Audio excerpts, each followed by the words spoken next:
Break नंतर ladies special मध्ये आपलं पुन्हा एकदा स्वागत। एक गाव एक लग्न तिथी अशी परंपरा एका गावात गेल्या 28 वर्षांपासून पाळली जाते। गावातील गरीब असो वा श्रीमंत किंवा कोणत्याही जातीचा, गावातील ज्यांचे विवाह वर्षभरात जुळतात अशा सगळ्यांचे विवाह एकाच दिवशी एकाच मांडवात थाटामाटात लावून दिले जातात। पाहुयात या गावातील हा अनोखा विवाह सोहळा।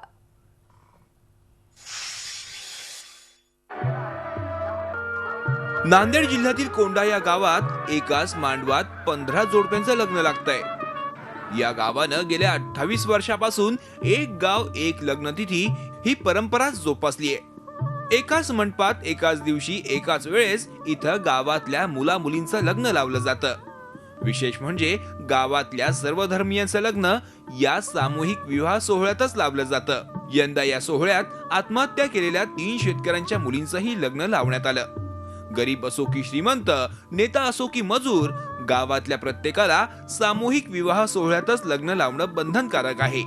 त्यासाठी गावातल्या मुला मुलींची सोयरीक जुळवतानाच पाहुण्यांना सामूहिक विवाह सोहळ्यात लग्नाचा तिथी ठरवतात आणि या सोहळ्यासाठी संपूर्ण गाव कामाला लागतं।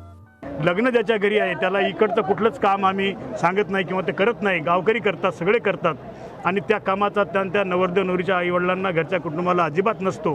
ज्यांनी 4,000 दिले त्याचंही लग्न तेवढ्या थाटानं पार पडतंय, ज्यांनी 60,000 दिले त्याचंही लग्न तेवढ्या थाटाने पार पडतंय। 28 वर्षापासूनची ही परंपरा जी आमच्या वडिलांनी सुरू केली तोच वारसा आमची पिढीसुद्धा आणि येणारी पिढीसुद्धा तोच वारसा यापुढे सुद्धा चालू ठेवत आहे। या सोहळ्यासाठी गावातील सर्वच जण आर्थिक मदत करतात। विशेष म्हणजे ज्यांच्या घरी लग्न आहे त्यांना कोणतंही काम करावं लागत नाही।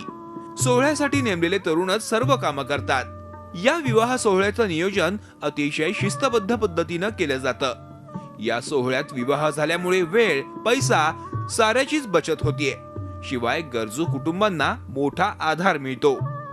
मंदीसारखे प्रश्न आहेत, शेतकऱ्याचे प्रश्न आहेत, या विषयावरती सध्या परिस्थितीचं गांभीर्य ओळखून लोकांनी यासारखा सामूहिक विवाह सोहळा साजरा करणं ही आजच्या काळाची गरज आहे।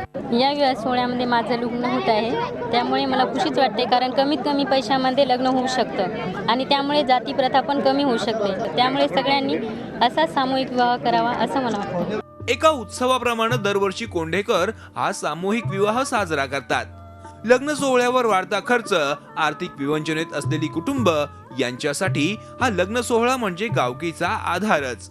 गेल्या 28 वर्षापासून कोंढा या गावानं जपलेली एक गाव एक तिथी ही सामूहिक विवाह सोहळ्याची परंपरा निश्चितच इतर गावांसाठी अनुकरणीय आहे। Satish Mohite, Zee media, Nanded. Zee 24 तास रहा एक पाऊल पुढे।